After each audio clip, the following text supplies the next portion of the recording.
Hello बच्चों, कैसे हो आप लोग? बढ़िया। मैंने आपको लास्ट क्लास में कहा था कि आज इस टॉपिक का लास्ट क्लास है। हमने आपको थ्योरी पूरा कवर कर दिया। आज से इस पर कुछ अच्छे से प्रॉब्लम्स करेंगे, डिफरेंट टाइप्स के मिसलेनियस, जो आपको भी दिखा, आप देख चुके हो। मैं हर चैप्टर के लास्ट क्लास में कुछ मिसलेनियस टाइप प्रॉब्लम्स करवाता हूँ, सारे को मिक्स करके कुछ, राइट? और मज़ा आता है, पूरा मज़ा आता है।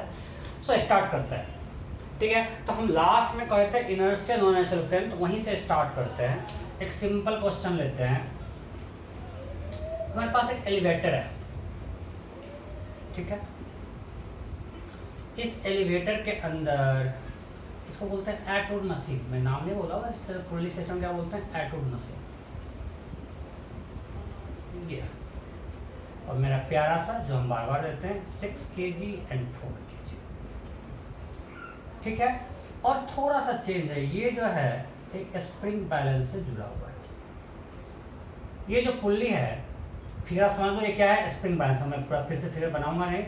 This pulley is attached with spring balance and this elevator goes up with constant acceleration 5 metre per second square. Clear है? हमारे पास एलिवेटर है, उस एलिवेटर के सीलिंग से एक स्प्रिंग बैलेंस जुड़ा हुआ है, उससे ये पुल्ली है, ये दोनों मास हैंग कर रहा है, and this whole system goes up with acceleration 5 meter per second square. Then question is find reading of spring balance. Find reading of spring balance.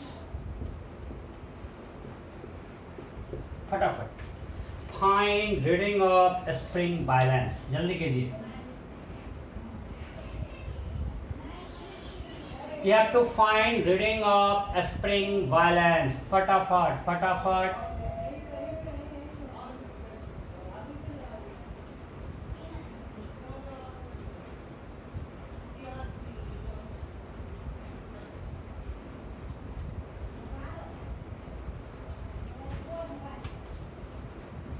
Option A 9.6 kg, option B 7.2 kg, option C 14.4 kg, option D NOTA. मैं बस यही data set कर रहा हूँ। हो गया? चलिए अब मैं करता हूँ। सिंपल आपको हम बताएं, जब भी रीडिंग ऑफ स्प्रिंग बैलेंस निकालना है, मतलब क्या करना है, जिससे ये हैंग कर रहा है, यहाँ पे टेंशन क्या होगा? ये स्प्रिंग बैलेंस पुल्ली मासेस आपको हम बोलते हैं, यहाँ टेंशन टी, तो यहाँ पे क्या होगा? 2t। Reading of spring balance होगा 2t/g, यही ना? ओके, मेरा एम है टी निकालना। अब देखो, इस क्वेश्चन को हम बहुत इजीली कर सकते हैं एलिवेटर फ्रेम में बैठ के, क्योंकि जो हमने कांस्टेंट लगाया था कि ये अगर एक्सेलरेशन ए से ऊपर जा रहा है तो ये ए से नीचे आएगा। कब? जब ये पुल्ली रुका हुआ था। ये जब पुल्ली रुका हुआ था तब ये हमने लगाया था, और अब ये पुल्ली मोशन में है। मतलब आप ये कॉन्सेप्ट याद रखो कि velocity of these two blocks are equal respect to pulley. जब ये पुल्ली रुका हुआ है तब जितना से ऊपर जाएगा उतना से ये नीचे आएगा। कब? जब ये पुल्ली रुका हुआ है। Am I clear? तो जब ये पुल्ली रुका होगा उस समय जितना से ऊपर जाएगा उतना से ये नीचे आएगा। तो velocity of A respect to pulley, velocity of B respect to pulley, ध्यान रखना। आप लोग अभी तक जितना कुछ कर रहे थे उसमें मेरा ये पुल्ली रुका हुआ था, क्योंकि आप जो भी पॉइंट मेथड पढ़े हो, सब कुछ जो मेथड्स पढ़े हो, ये सब कब था? जब ये पुल्ली ये फिक्स था, तो उस तब ये लेंथ ऑफ स्ट्रिंग हमको कांस्टेंट माना, ये प्लस ये, तो जितना ये ऊपर जाएगा उतना ये नीचे आएगा। ये यही क्या था ना, ये L1 है, ये L2 है। अगर ये x से ऊपर गया, ये x भी नीचे आया, तो इनिशियल लेंथ ऑफ स्ट्रिंग ये L1 plus L2 plus this, ये तो सेम है, कोई फर्क नहीं पड़ने वाला है। This is equal to L1 minus XA plus L2 plus XB। अगर ये पुल्ली फिक्स नहीं होता, ये पुल्ली कुछ मूव करता, पहले मैं इसे दिखा रहा हूँ। यहां से आया था XA equal to XB। XA equal to XB कब आया? जब ये पुल्ली रुका हुआ था, तो जितना ऊपर गया उतना ये नीचे आया। और इसको डिफरेंशिएट करेंगे तो आएगा VA इक्वल टू VB। एक बार और डिफरेंशिएट करेंगे तो आएगा A इक्वल टू AB। ये सब आप लोग कर चुके हैं, बहुत बेसिक थी। अब एक सिंपल एग्जांपल लेते हैं। चलो, आप लोग किए हो गए, बट मैं फिर से बता दे रहा हूँ। संजीत सर सब करवाए हुए हैं, मुझे पता है। Let's assume this pulley goes up with 2 meter per second and this block goes up with 6 meter per second. Then question is find velocity of B, velocity of block B. Question है find velocity of block B. Find velocity of block B. Option दें, अच्छा देखते हैं. 6 metre per second downward. Option है क्या है? 6 metre per second downward. ठीक है. ऑप्शन बी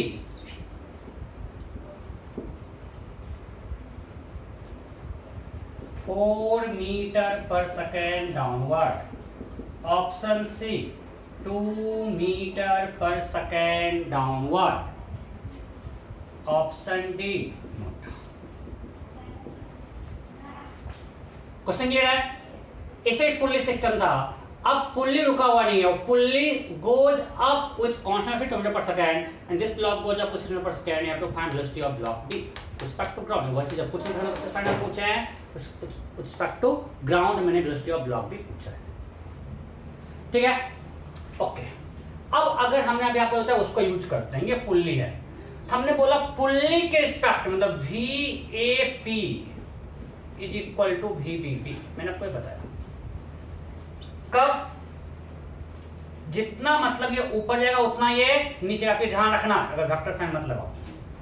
जितना AP के रिस्पेक्ट में ऊपर जाएगा उतना, फिर मैंने लिख दिया, उतना है BP के रिस्पेक्ट में नीचे आएगा. अगर वेक्टर में देखेंगे तो ये this is equal to minus of this होगा. ये पट क्लियर है ना? जितना ये ऊपर जाएगा उतना ये नीचे. तो ये इसका डायरेक्शन ऊपर, इसका डायरेक्शन नीचे है, तो माइनस लगा दिया. ओके. अब लिखते हैं VAP क्या हुआ? VA minus VP. VA हमको ग्राउंड के रिस्पेक्ट में दिया हुआ है 6. चलो पहले करते हैं. VA minus VP is equal to minus of VB minus VP. हम पूरा फैक्टर यूज कर रहे हैं. हमने यूज किया VAP इक्वल टू VBP और इससे ये लिखा. अब हम ऊपर को पॉजिटिव मानते हैं. वर्टिकली अपवर्ड को पॉजिटिव मान लिए. VA मेरा कितना है? 6. VB 2. 6 माइनस 2. VB हम मान लेते हैं डाउनवर्ड कुछ भी है तो माइनस. VB डाउनवर्ड है मतलब माइनस भी हो जाएगा. हमने माना डाउनवर्ड मतलब क्या होगा? माइनस भी. अपवर्ड हम पॉजिटिव माने हुए हैं. Minus VP plus 2. सो यहां से आया 4 equal to minus minus plus. So V equal to 2 metre per second. कुछ गलती की है क्या? ये क्या आ गया? 2 metre per second. Upward downward हमने डाउनवर्ड माने हुए V का डायरेक्शन. ऑलरेडी हमने ये V मैग्नीट्यूड है, डायरेक्शन ऑलरेडी डाउनवर्ड मान चुके हैं. मतलब क्या है answer? 2 metre per second downward. क्योंकि हमको यहां से क्या निकला? सिर्फ मैग्नीट्यूड. डायरेक्शन में यहां पे ले चुके हैं, यहां पे एक बार नेगेटिव लगा चुके हैं. आप ध्यान रखना. हमने V को डाउनवर्ड जब डायरेक्शन यहां माइनस भी लगा दिया मतलब V is magnitude, this minus sign for direction. So यहां V हमको मैग्नीट्यूड दे रहा है. डायरेक्शन हमने यहां लगा चुका है minus sign. So it is 2 metre per second downward. एक तरीका ये हुआ. दूसरा अगर आपने पॉइंट मेथड से किया होगा इस केस में तो क्या होगा? मैं आपको सब कुछ बताऊंगा. ये कहां से आया? VAP इक्वल टू, ये सब आपको सनी से करवा चुके हैं. मैं रिवीजन करवा रहा हूं. देखिए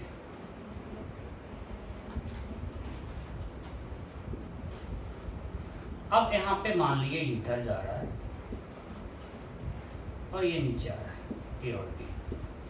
ये VA है, ये VB से नीचे आ रहा है. ग्राउंड के रिस्पेक्ट में सबको दे दिया. और पुल्ली जा रहा है VB से. अब ऐसे समझो कि मान लो ये X से ऊपर गया, ये XP ऊपर गया और ये XB नीचे आया. इनिशियल लेंथ यहाँ पे L1 था, ये L2 था और ये कुछ मान लेते हैं कुछ Y है पुल्ली के ऊपर, पुल्ली का जो हाफ सर्कल का.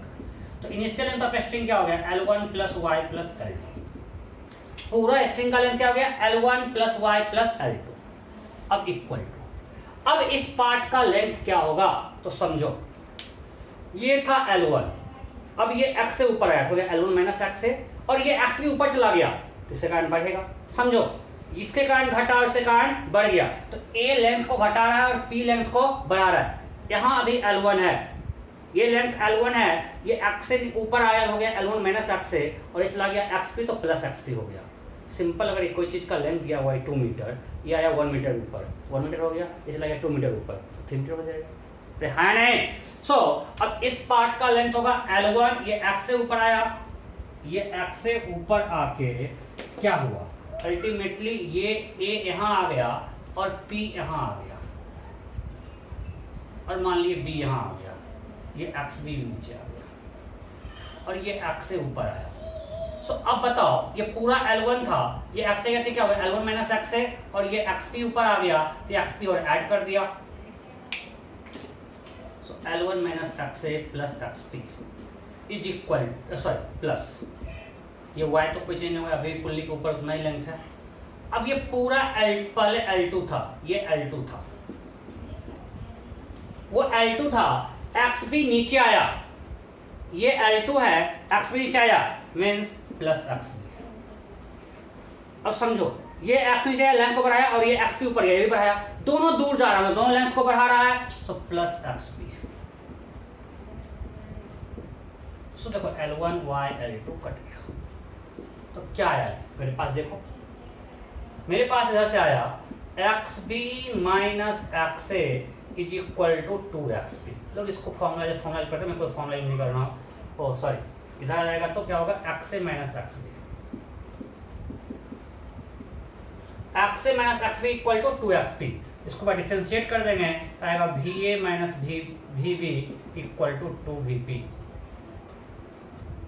नहीं कोई दिक्कत।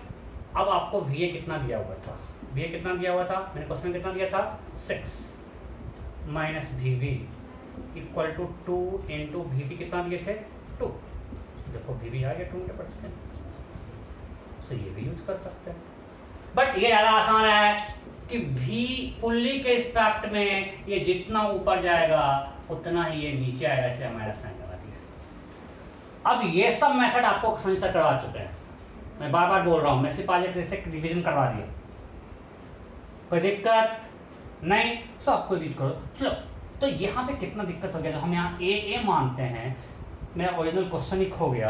हम तो यहाँ जो ए मान रहे हैं, यहाँ पे ए नहीं मान सकते हैं, क्यों, क्योंकि अब पुल्ली रुका हुआ नहीं है, तो VA इक्वल टू VB नहीं है, A इक्वल टू AB नहीं है। भाई तो लफड़ा क्या है, पुल्ली रुका हुआ नहीं ना, पुल्ली को रोक देते हैं, और पुल्ली को रोकने के लिए हम इसके अंदर चले गए।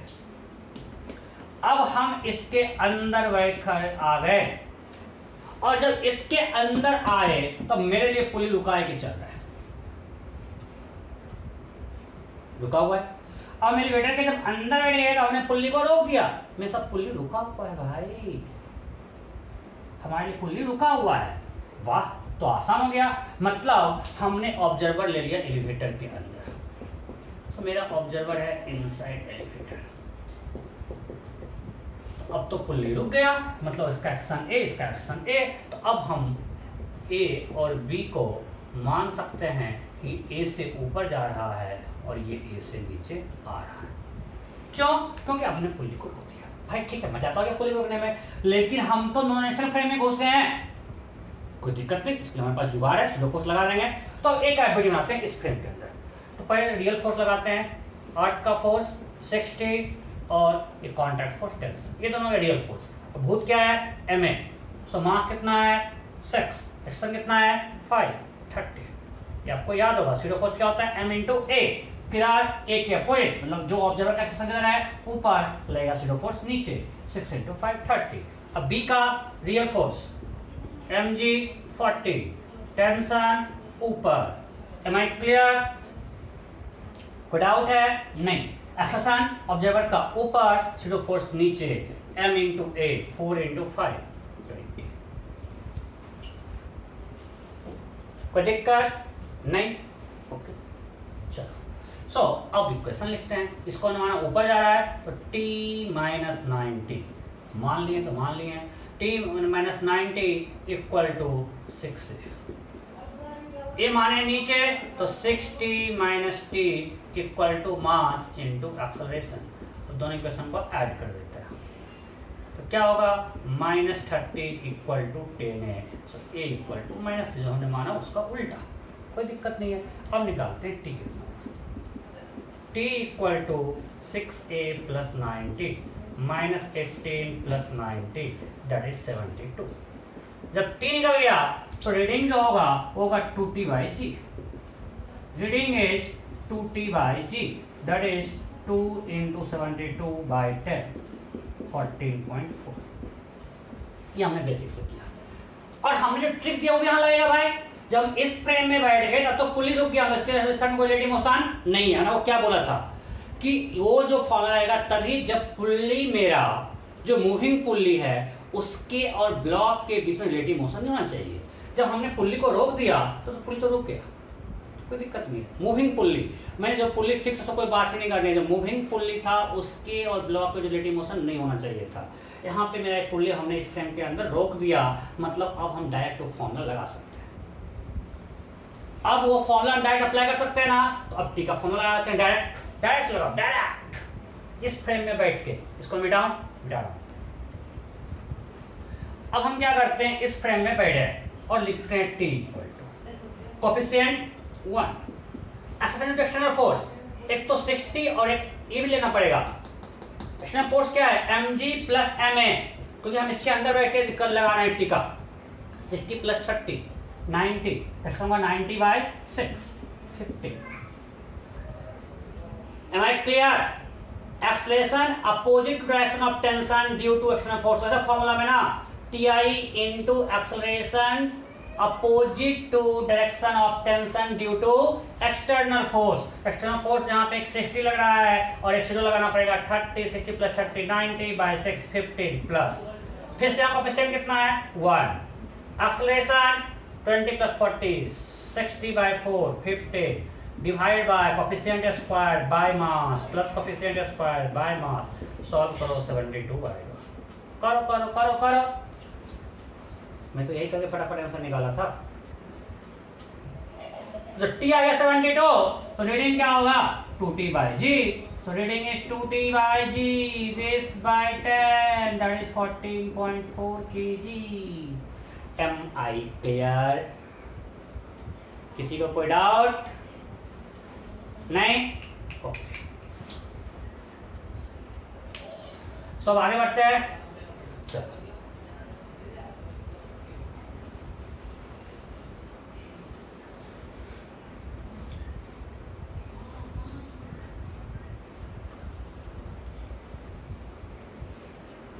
आगे बढ़ते हैं।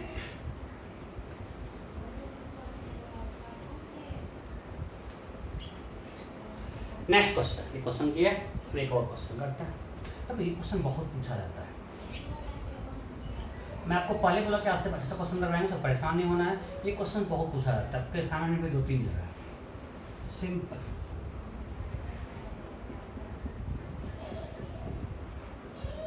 इसका मास मानते हैं m, इसका मास कैपिटल है, ठीक है।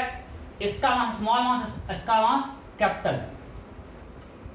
चलो आपको हम डाटा दे देंगे। अच्छा अभी कोई जरूरत नहीं है, मान लीजिए। अब बताओ, अगर ये फ्रिक्शनलेस है, ये वेट फ्रिक्शनलेस है, इसको छोड़ देंगे कि रुका रहेगा, स्लिप कर जाएगा? स्लिप कर जाएगा भाई।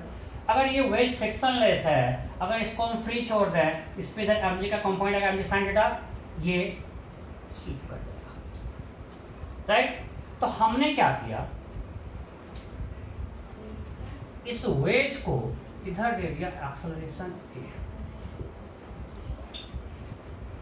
हमने तो क्या दिया था, एक्सेलरेशन a, ठीक है। ओके, सो मेरा क्वेश्चन है find the value of a so that they move together. Find the value of a so that they move together. ये बहुत ही फेमस क्वेश्चन है, बहुत आता है एग्जाम में। मेरा क्वेश्चन क्लियर है। अगर हमने वेज के ऊपर एक ब्लॉक को रख दे, इसको बिल्कुल रोके रहे, तो mg, अरे mg इधर लगेगा, उसका कंपोनेंट mg sin थीटा, ये नीचे आ जाएगा। ये आपको हम करवा चुके हैं, ठीक है। अब मेरा क्वेश्चन ये है कि इसको इधर एक्सेशन दे दिया, तो a का ये वैल्यू निकालना है कि ये दोनों साथ चले, अलग अलग नहीं चले। दोनों क्या चले, साथ चले। find the value of A so that they move together.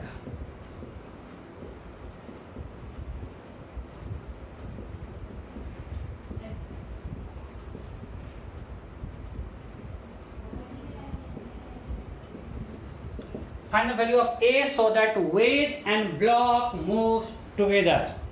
फटाफट दोनों को साथ चलाना है. हो गया? देखो हम नहीं करता. देखो इस क्वेश्चन को हम राउंड फ्रेम से भी कर सकते हैं, बट हमेशा इजियर है किस फ्रेम से? वेज फ्रेम से. क्यों? समझो. दोनों साथ चल रहा है, मतलब वेज के स्पार्क में ब्लॉक रेस्ट में या मोशन में. अगर हम वेज पे बैठ जाए, अगर हम वेज के ऊपर बैठ जाएं तो हमारे लिए ब्लॉक रेस्ट में या मोशन में? रेस्ट में. हमने क्वेश्चन में दिया है कि क्वेश्चन क्या है? Find value of A so that wedge and block moves together. ये क्वेश्चन है. Means they are moving together. अगर दोनों साथ चल रहा है तो अगर हम इस पे बैठ जाएं तो रेस्ट में मोशन में? रेस्ट में. यार मेरे साथ ही तो चल रहा है. ये तो क्वेश्चन है. मतलब वेज के स्पेक्ट में ब्लॉक रेस्ट में होगा तो हम वेज पे बैठ जाते हैं. सो मेरा ऑब्जर्वर कहाँ है? वेज पे. तो हमारा ब्लॉक रेस्ट में आ गया. सो फ्रेम मेरा कौन सा है? Wedge frame. अब वेज फ्रेम में जब ब्लॉक रेस्ट में है मींस हर डायरेक्शन में नेट फोर्स 0. अगर वेज फ्रेम में ब्लॉक रेस्ट में है तो हर डायरेक्शन में नेट फोर्स 0. ठीक है? पक्का? ओके. तो हम इसका एफबीडी बनाते हैं वेज फ्रेम से और दिखाते हैं एफबीडी वेज फ्रेम से. तो एमजी को डिवाइड ही कर लेते हैं. चलो पहले दिखा देते हैं. एमजी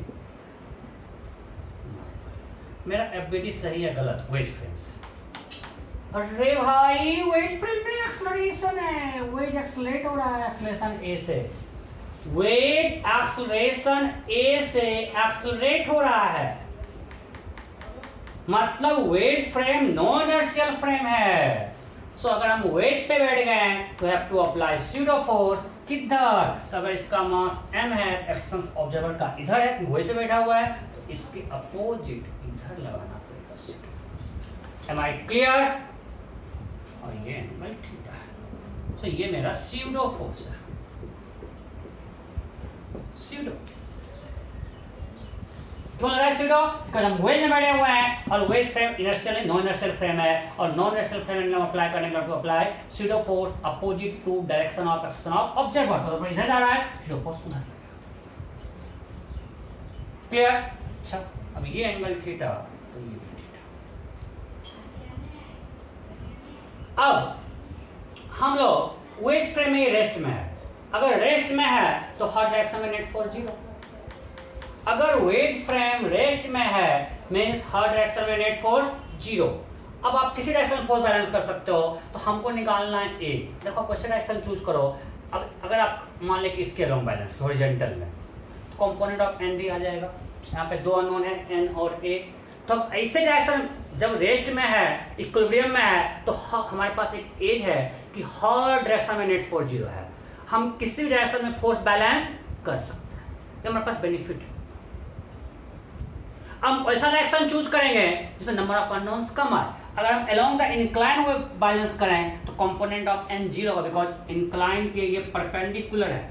ये जो नॉर्मल है ये इंक्लाइन के परपेंडिकुलर है. सो अगर हम इसके अलोंग फोर्स बैलेंस करेंगे तो नॉर्मल का कंपोनेंट नहीं आएगा. ठीक है? सो हम बैलेंस करते हैं फोर्स इसके अलोंग. अगर इसके अलोंग बैलेंस करें तो mg कंपोनेंट क्या होगा?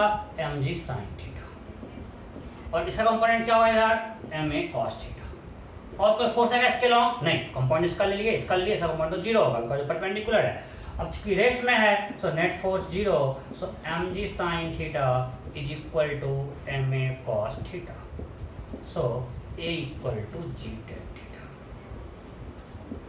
आ गया? ए क्या आ गया? G ten theta. कोई दिक्कत नहीं? ओके. इसी क्वेश्चन पूछा find normal. Find normal acting on the block. Option A mg cos theta, option B mg sin theta, option C mg sec theta, option D mg cosec theta.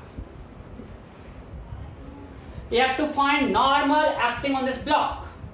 Same question. If these two are moving together, then find normal acting on the block. लोग कर दिए गलती. आपने क्या कर दिया? इसको मैं मिटा रहा, मेरा a निकल गया. आपने क्या कर दिया? n इक्वल टू इधर कंपोनेंट लिया mg cos थीटा. गलती कर दिया ना. तो मेरा एफबीडी क्या था? ये था. अब बताओ इसके डायरेक्शन में इसका कंपोनेंट तो आया, इसका भी तो आएगा यार. इसमें अब हम इस फ्रेम में बैठे हैं, यहाँ पे दो फोर्स है, तीन फोर्स है. There are three forces. If we are solving from wedge frame, there are three forces, mg, normal and one pseudo force. So अगर हम इसके along force balance करेंगे, so it will be mg cos theta plus ma sin theta. इसका भी component लेना पड़ेगा ना. So n equal to होगा mg cos theta plus ma sin theta. भाई ये तो नहीं मालूम है, तो अभी निकाले थे g tan theta. इसको पुट करते हैं. So आएगा mg cos theta plus mg tan theta into sin theta. ठीक है. ओके, इसको सॉल्व कर लेते हैं. tan थीटा को sin theta by cos theta, tan theta को लिखो sin theta by cos theta. तो क्या होगा cos थीटा प्लस sin. देखो आप खोना मत, क्लास से थोड़ा बाहर जाओगे समझ में नहीं आएगा. एकदम कंसंट्रेशन बहुत जरूरी है. ये हो गया. तो this is equal to mg into, अब मैं एक्सपेक्ट नहीं करता हूँ आप सारा क्वेश्चन बना दो अभी, क्योंकि हर क्वेश्चन अपने आप में अलग टाइप का है, बट क्लास के बाद सब बनना चाहिए. ये मेरा हम एक्सपेक्ट करते हैं. ये होता है 1, आगे mg बाय cos थीटा और mg sin थीटा. तो आपने क्या गलती किया? जब n equal to mg cos theta लिखा तो इसका कंपोनेंट लेना छोड़ दिया. लिया तो अब एक तरीका ये, बट इसको सॉल्व करने के लिए हमको पहले a निकालना पड़ेगा. बिना a निकाले ये होता क्या? नहीं. देखो और तरीका है क्या? बिना a निकाले काम बन जाता है क्या? देखते हैं. सो हमको निकालना था नॉर्मल. अब भी मैंने आपको बताया कि अगर ये रेस्ट में है इस वेज फ्रेम में, तो हर डायरेक्शन में नेट फोर्स 0 है. तो हम ऐसा डायरेक्शन चूज करें जिसमें हमको निकालना है n, मतलब इसको हमको हटाना है. डायरेक्ट बिना a निकाले n निकालना है. हम ऐसे डायरेक्शन में फोर्स बैलेंस करते हैं जिसमें इसका कंपोनेंट 0 आ जाए. लफड़ा क्या हो रहा है कि हमने जब इसके अलॉन्ग फोर्स बैलेंस किया तो इसका कंपोनेंट आ गया ma sin थीटा. हमको a चाहिए होगा.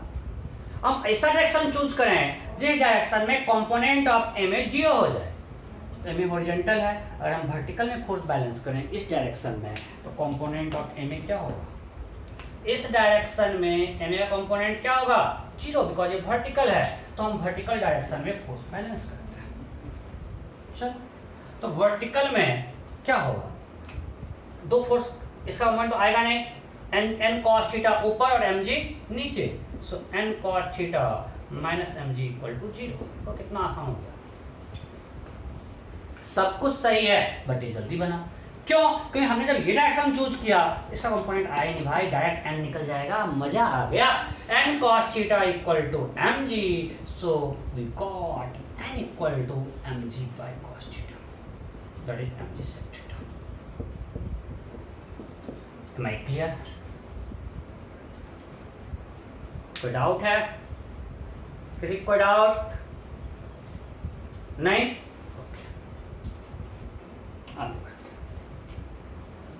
आगे बढ़ते हैं.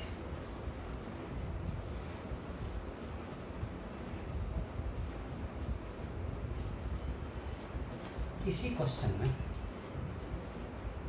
मान लेकर डाटा दे देता है, थोड़ा सा चेंज करते हैं. ओके, थीटा मानते हैं 37, ये मानते हैं 4 kg और ये मानते हैं 8 kg. क्वेश्चन है find the value of f. और उसके साथ फ्रिक्शनलेस, और उसके साथ फ्रिक्शनलेस. ये क्वेश्चन फिर से करेंगे फ्रिक्शन में, वहाँ पे रेंज ऑफ f निकलेगा और यहाँ पे एक फिक्स वैल्यू आएगा. इस क्वेश्चन को हम लोग फिर से करेंगे फ्रिक्शन में. मजा आता है. यहाँ पे क्वेश्चन है find the value of F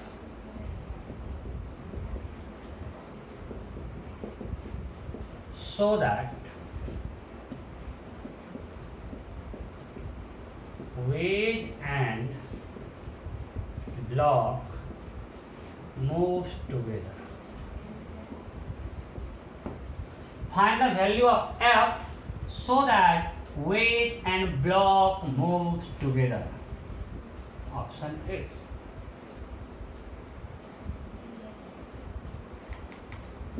Newton. Option B 90 Newton. Option C 120 Newton. Option D Newton. You have to find value of F so that wedge and block moves together. फटाफट find value of F so that wedge and block move together.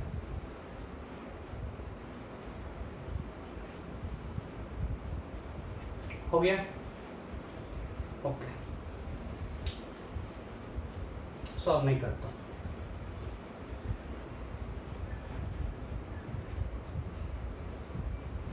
मिटाते हैं।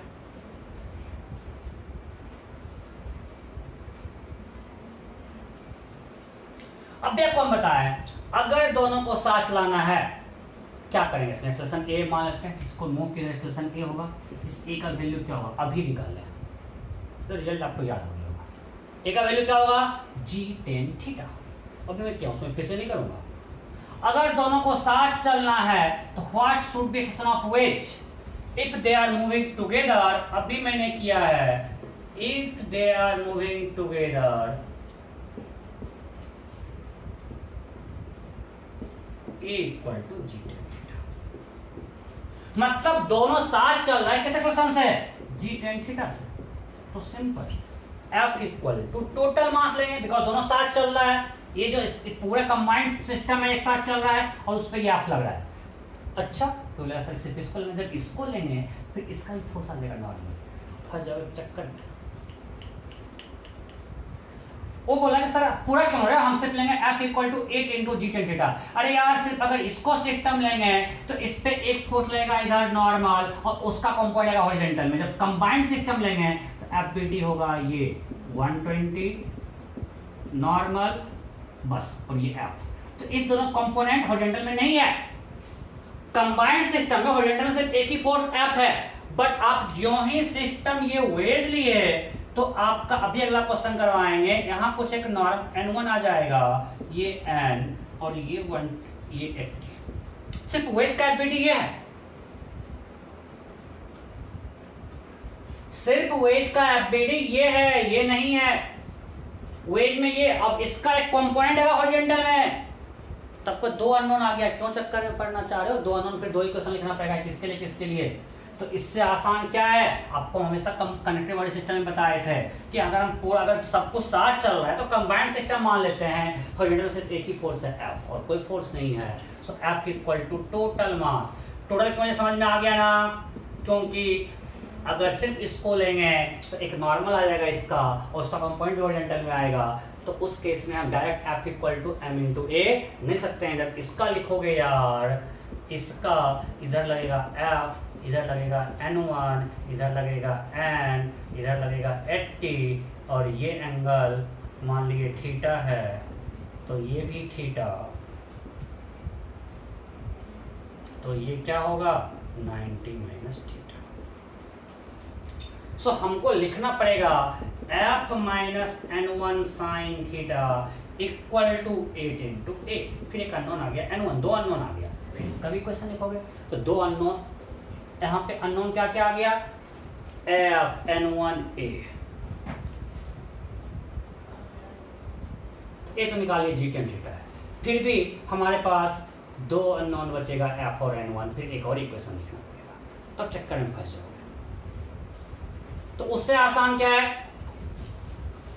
हम combined system लिए और जब combined system लिए तो सिर्फ इस पे हॉरिजॉन्टल में यही फोर्स है, दोनों वर्टिकल में, इसका कंपोनेंट हॉरिजॉन्टल में नहीं आएगा।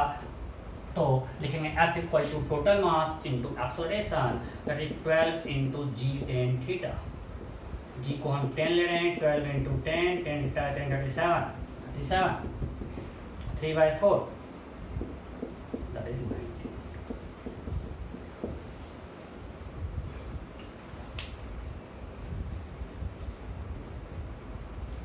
समझे नहीं? Okay, next question.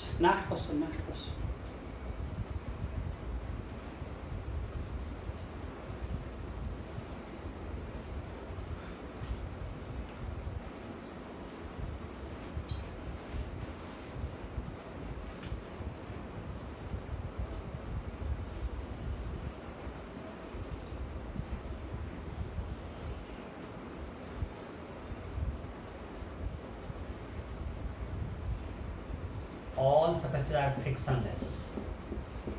All surfaces are frictionless.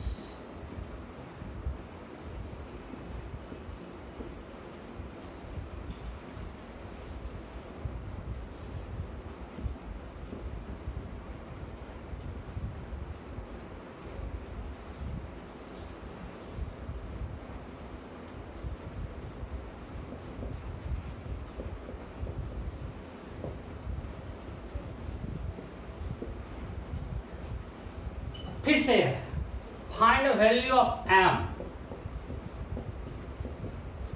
Find value of m, this m, so that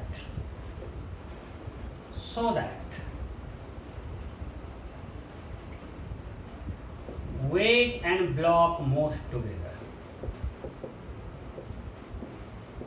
बिल्कुल आपको सेम टाइप क्वेश्चन कराया जा रहा हूँ। Find value of m so that wedge and block move together। आपको इस कैपिटल M का value so that they move together। फटाफट, बिल्कुल सेम टाइप क्वेश्चन है, जल्दी करो।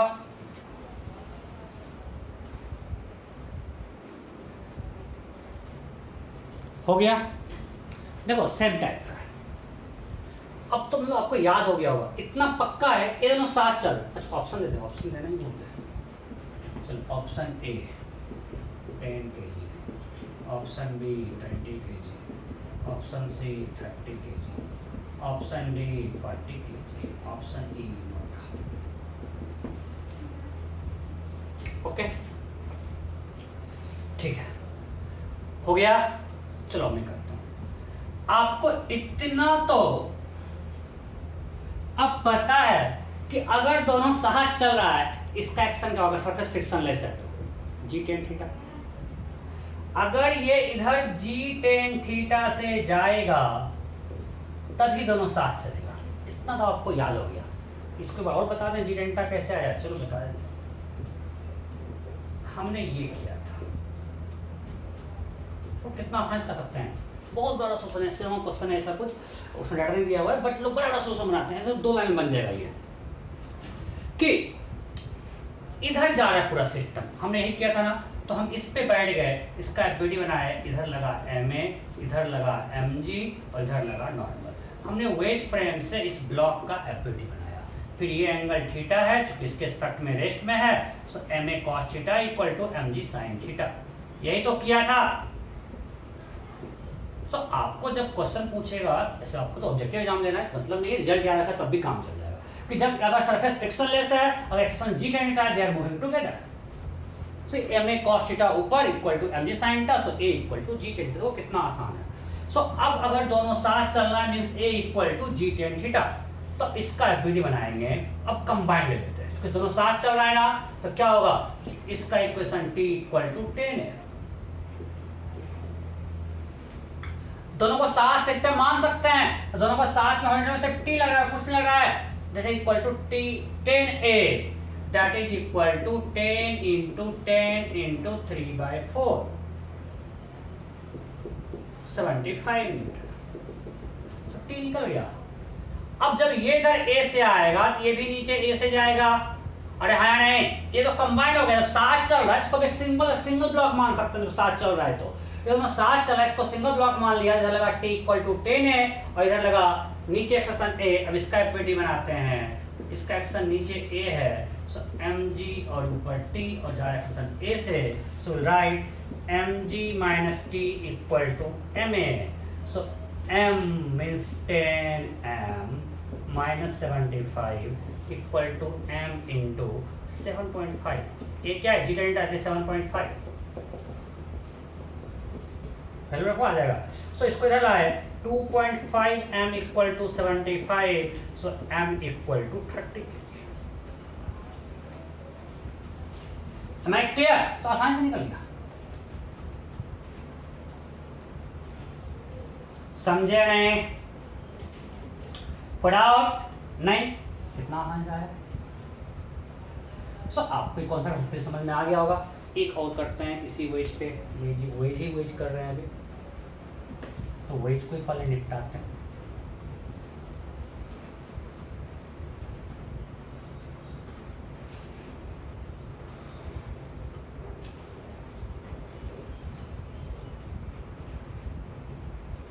क्वेश्चन क्या है?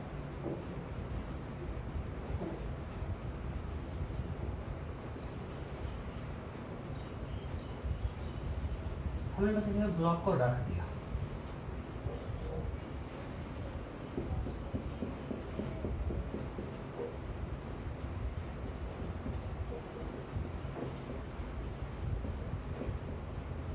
Again, all surfaces are frictionless.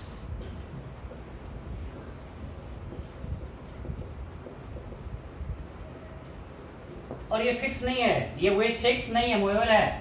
ये ग्राउंड पे वेज रखा, उसके ऊपर ब्लॉक रखा हुआ है. वेज फिक्स नहीं है, हमने कहीं नहीं फिक्स किया, वेज को फिक्स नहीं किया. अब ये इस पे स्लाइड करेगा, बिकॉज ये रेस्ट में रखा हुआ था. जब ये स्लाइड करेगा, ये रुका रहेगा, चलेगा. ये चलेगा. मैं आपको हिंट करता हूँ क्यों चलेगा, क्योंकि आप यहाँ पे गलती कर दोगे. जब इस पे इधर एक अभी बताए थे नॉर्मल लगाएगा, ये इस नॉर्मल का एक कंपोनेंट आएगा हॉरिजॉन्टल में. अगर ये n है, ये 90 माइनस थीटा है. अगर ये थीटा है, इधर एक लगेगा n साइन थीटा, राइट, और इधर एक लगेगा n cos थीटा. सो इस n साइन थीटा के कारण ये वेज भी चलेगा. ये वेज रुका रहेगा क्या? नहीं, ये वेज भी चलेगा. सब दोनों चलेगा. ये नीचे आएगा वेज के स्टार्ट में. वेज के अगर वेज रुका होता तो ये नीचे आता, राइट. सो इसके पहले क्वेश्चन कर लेते हैं. लिखो वेज कांस्टेंट. इसके पहले आप लिखो और कौन सी बताना है. देखो wedge constant. Wedge constant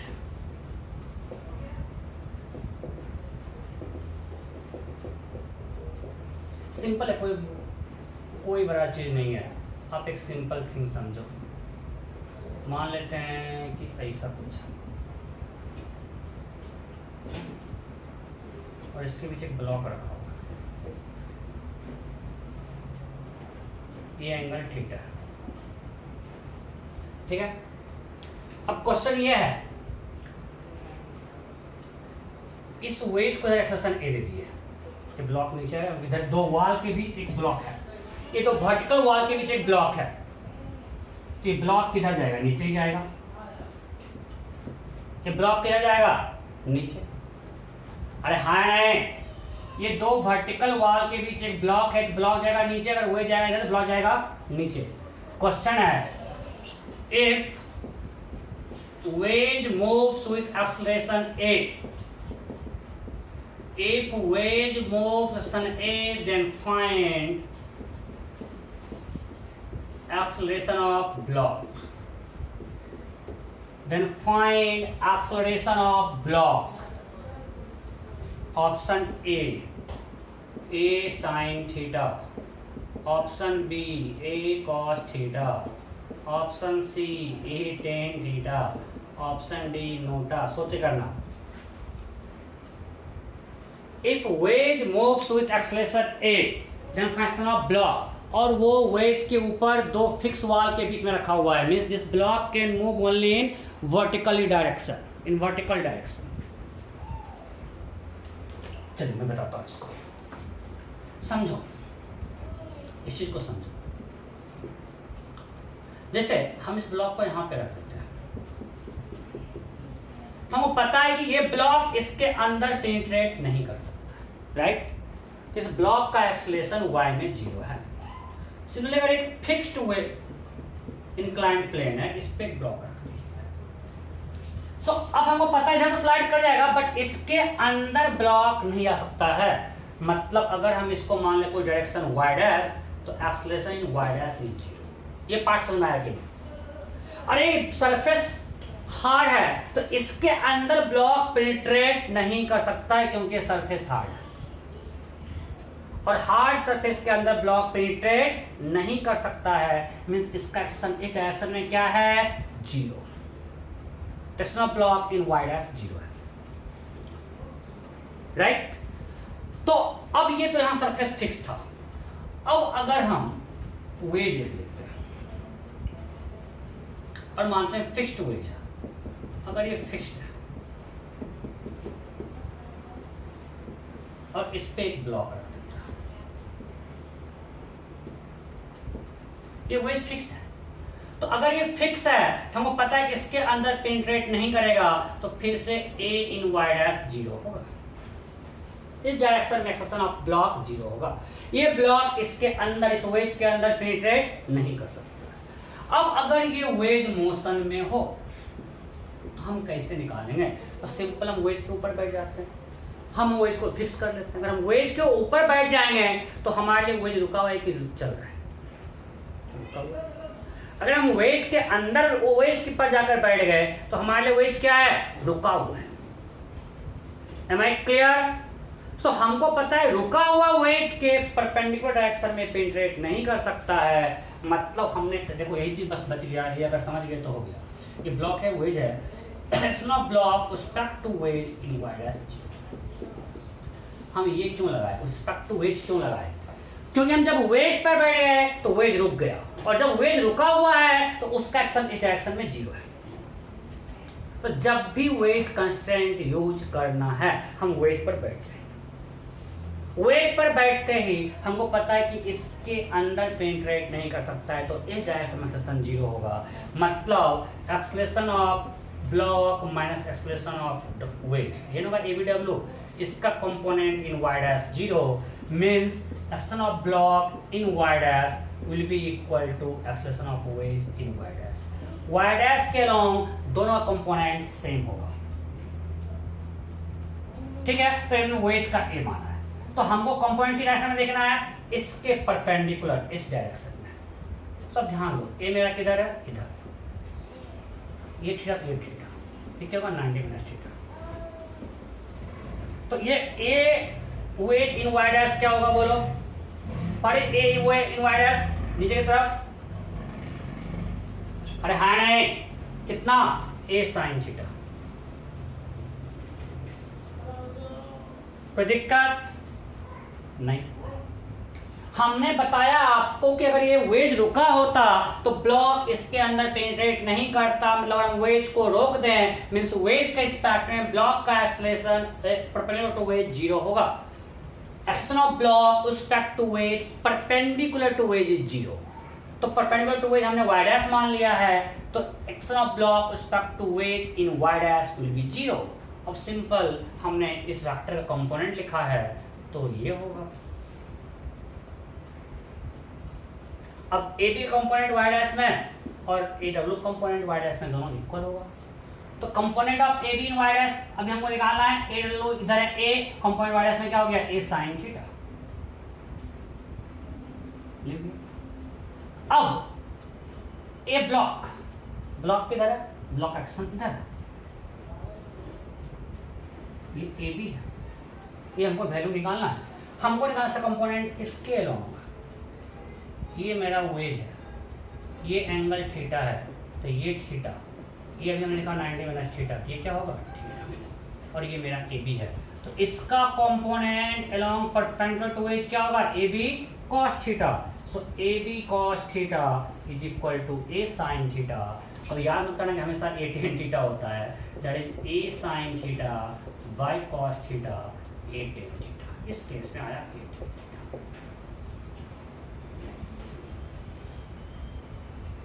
clear? Wedge के रिस्पेक्ट में इसका एक्सेलरेशन ए टेन थीटा हो, सॉरी वेज के रिस्पेक्ट का एक्शन इसके नॉर्मल में 0 करना है, तो हमको आ गया acceleration of block is a tan theta vertically downward. A भी किसके रिस्पेक्ट में आना था? ग्राउंड के रिस्पेक्ट में। ग्राउंड के रिस्पेक्ट में से किया जाएगा डाउनवर्ड क्यों? इधर उधर वॉल लगा हुआ है, इधर हॉरिजॉन्टली मूव नहीं कर सकता है, सिर्फ ये डाउनवर्ड जा सकता है। ठीक है, सो हमको क्या ध्यान रखना है, वेज के रिस्पेक्ट में ब्लॉक इसके अंदर पेनिट्रेट नहीं कर सकता है, वेज के रिस्पेक्ट में सिर्फ along the veg he move करता है, तो नीचे या ऊपर डिपेंडिंग ऑन फोर्स। बस ये आपको ध्यान रखना है। अगर वेज पे एक ब्लॉक रखा हुआ है, वेज ठीक से कोई लफड़ा ही नहीं है, स्लाइड कर जाएगा। अगर वेज मोशन में भी है, अगर हम वेज पर बैठ जाएं तो वेज के रिस्पेक्ट में block can move only along the wedge, perpendicular to wedge move नहीं कर सकता है। With respect to wedge, with respect to ground देखो वर्टिकली में जा रहा है, but with respect to wedge it can move only along the wedge। ये आपको ध्यान रखना है। ठीक है, ये अच्छा क्वेश्चन था, ए टेन थीटा ये का क्वेश्चन है, इस पे सीट में क्वेश्चन उसका आंसर सारे जरूरत है सीट में। ओके, सो अब आते हैं अपना ओरिजिनल क्वेश्चन, क्या था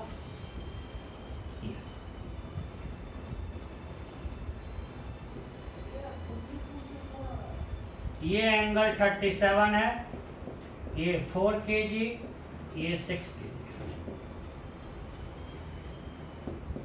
सो अभी आपको मैं बता रहा था कि अगर सरफेस सारा फ्रिक्शनलेस है तो वेज रुका रहेगा, चलेगा चलेगा, बिकॉज ये इसको इधर उसको सरकमफरेंट लेगा, फोर्स का उधर चलेगा। सो मेरा क्वेश्चन है फाइंड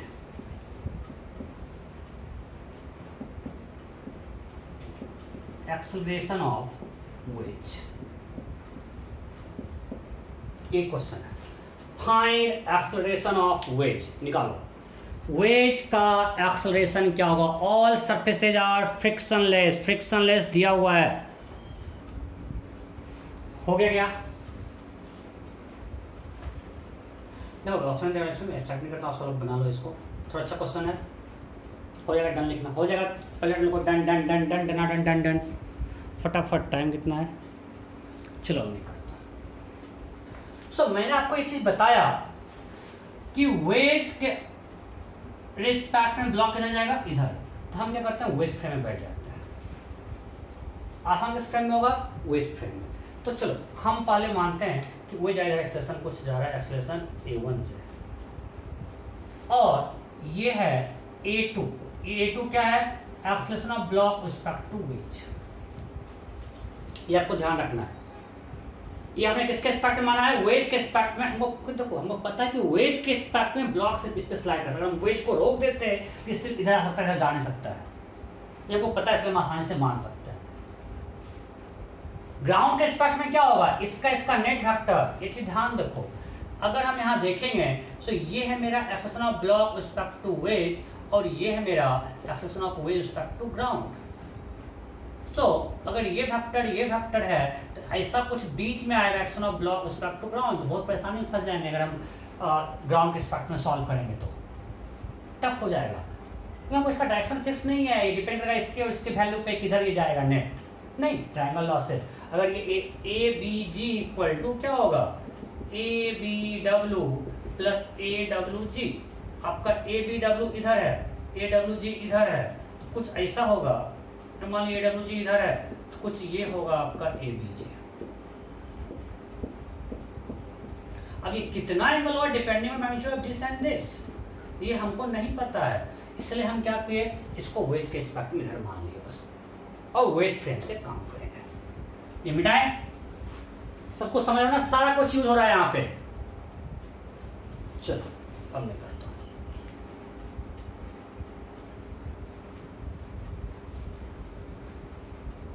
साइड 24193 आएगा, साइड देखते हैं। ओके,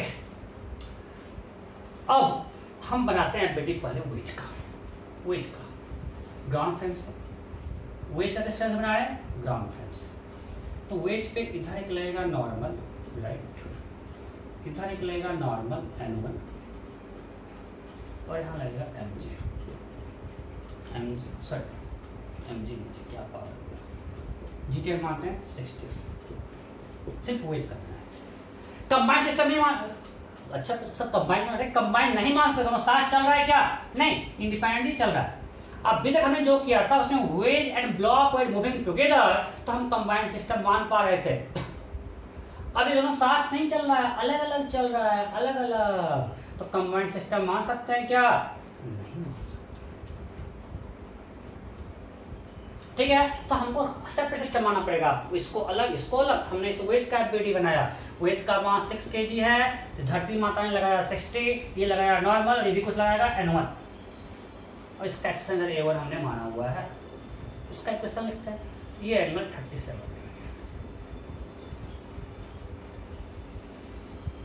ये भी 37 होगा, तो ये होगा 53। तो हॉरिजॉन्टल में फोर्स क्या होगा, इस पे वेज पे सिर्फ एक ही फोर्स है N1 कंपोनेंट, इसका हॉरिजॉन्टल कोई कंपोनेंट नहीं है। हॉरिजॉन्टल में सिर्फ एक ही फोर्स है, वो है N1, तो क्या होगा N1 cos 53, N1 cos 53 equal to in this direction 6 into A1, so 3N1 by 5 is equal to 6A1। इसी इक्वेशन में बाद में इसको यूज करें, देखें क्या करना है, तो बस इसको लिख के छोड़ देते हैं। कोई दिक्कत है यहाँ तक? इस पे हॉरिजॉन्टल में इस वॉल पे फोर्स लगा रहा है, नहीं इसे पे N1 लग रहा है। अब बनाते हैं इस 4 kg का एफबीडी।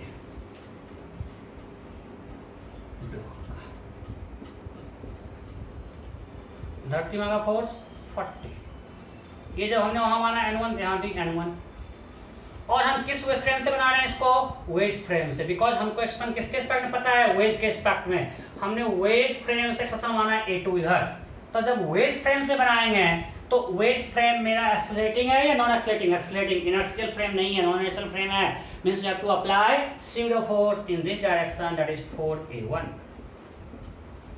अब हमको वेज फ्रेम में सूडो फोर्स लगाना पड़ेगा, क्यों? क्योंकि वेज फ्रेम एक्सेलरेटिंग फ्रेम है, और वेज का एक्शन इधर है, सूडो फोर्स इधर लगा है।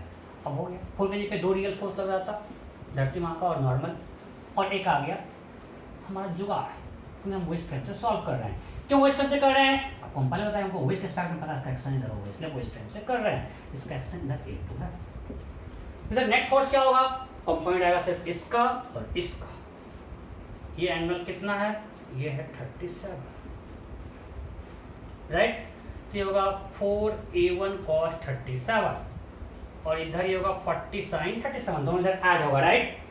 Along the वेज इसका कंपोनेंट आएगा 4A1 cos 37, कोई 37 भी 37, और इसका component 40 sin 37, so we'll write 4A1 cos 37 plus 40 sin 37, that is equal to 4A2 m into acceleration. हमको पता है सेक्शन का कितना है, A2, वेज के सेक्शन क्या है 4 kg का इधर A2, मजेदार क्वेश्चन है। तो 4A1 cos 37 plus 40 sin 37 equal to 4A2, so हो गया 4 16A1 by 5 plus 40 into 3 by 5 24 equal to 4A2, so A2 equal to आ गया 4A1 by 5 plus 6। मेरा कुछ काम नहीं बना अभी तक, कुछ काम नहीं बना, क्योंकि यहाँ पे N1 है, तो हमको N1 निकालना पड़ेगा, तो अब N1 निकालते हैं। अब इसका एक्शन वेज फ्रेम में इस डायरेक्शन में क्या है, 0। वेज के पार्टनर नेट फोर्स क्या होगा, 0, क्योंकि वेज फ्रेम में इधर मूव नहीं कर सकता, और बीडी किस फ्रेम में है, वेज फ्रेम में। सो हम डायरेक्ट लिखते हैं N1 इक्वल टू, ये एंगल है 53, 40 cos 53,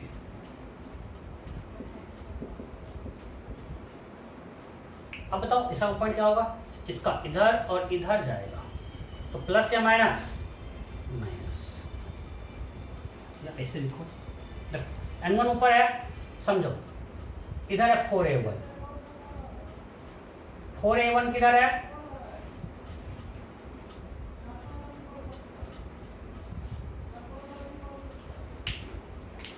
A1 इधर है, राइट, और ये मेरा 37 है। इसका पॉइंट इधर आएगा और इधर आएगा, ये कितना आएगा 4A1 cos 53, उधर ही नॉर्मल है। सो n प्लस हम क्या लिखेंगे, n plus 4A1 cos 53, 4A1 cos 53, इधर ही होगा 4A1 cos 53 और नॉर्मल भी ऊपर, सो n plus 4A1 cos 53 that is equal to 40 cos 53, that is 40 into 40 into 3/5।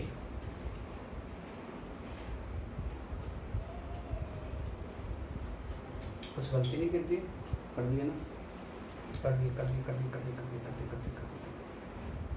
40 cos 30 ये 37 है, ये 53 sin 87 हो गया, ये सही है।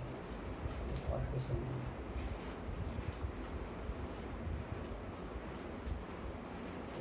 क्या कर रहे हैं, ये 53 यानी 37 नहीं होगा, क्या पागल कर रहे हैं, right. So 40 cos 37, 40 into 4/5, always आपको दिमाग खोल के रखना है। 37 होगा ना, तो इधर आ गया, सिर्फ मैं ही सीख रहा हूँ। अरे इसके अलोंग फोर्स बैलेंस कर रहे हैं, बोर्ड भी छोटा पड़ रहा है। इसके अलोंग ब्लॉक पर वेज, इस ब्लॉक पे फोर्स बैलेंस करेंगे, और इसके इस वेज फ्रेम में रिएक्शन क्या है, 0। तो इधर 40 का कंपोनेंट है, कितना आएगा 32। इस 4A1 कंपोनेंट क्या आ गया 4A1 to 3/5, और एक इधर N1 लगा हुआ है, ठीक है।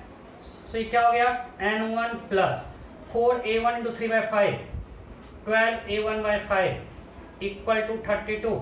सो N1 इक्वल टू निकला 32 माइनस 12A1/5। अब यहाँ पे ये N1 पुट कर देते हैं, ये मैं मिटा रहा हूँ, फिगर ये मिटा रहा हूँ।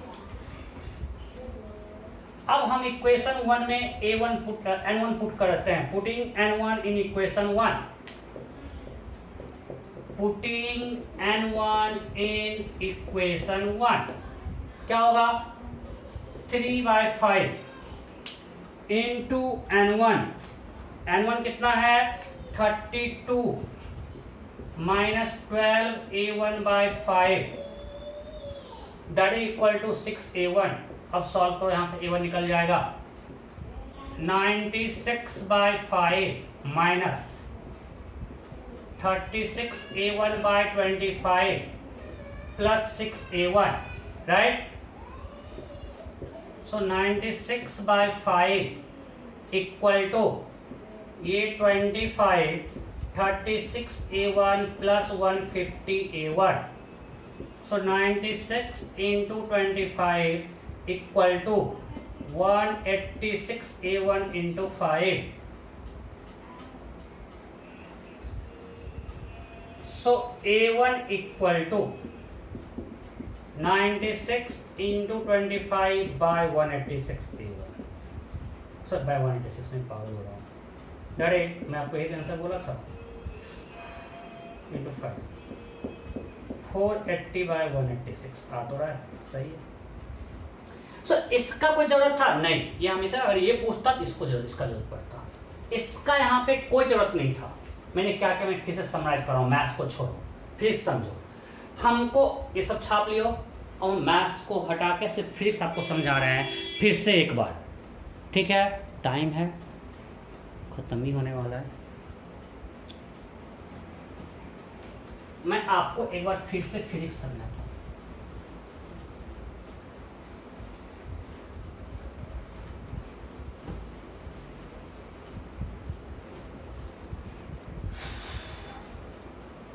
क्या था क्वेश्चन, ये वेज था, इस पे ब्लॉक रख देते, कुछ भी मान लेते हैं।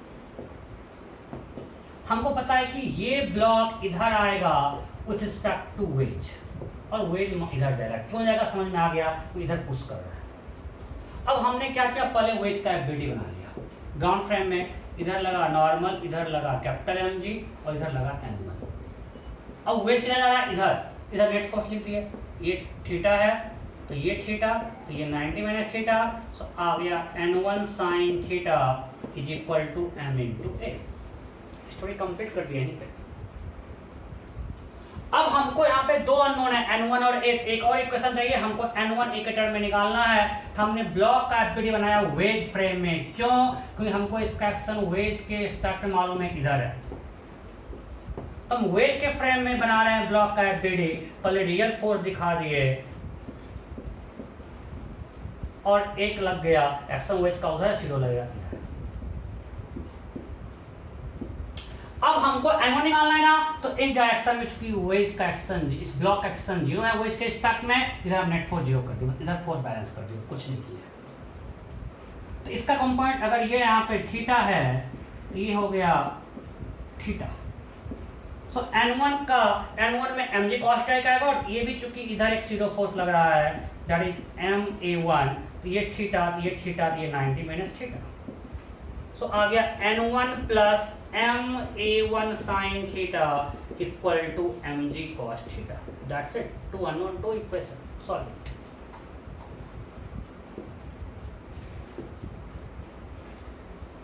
यही तो था, कुछ नहीं था।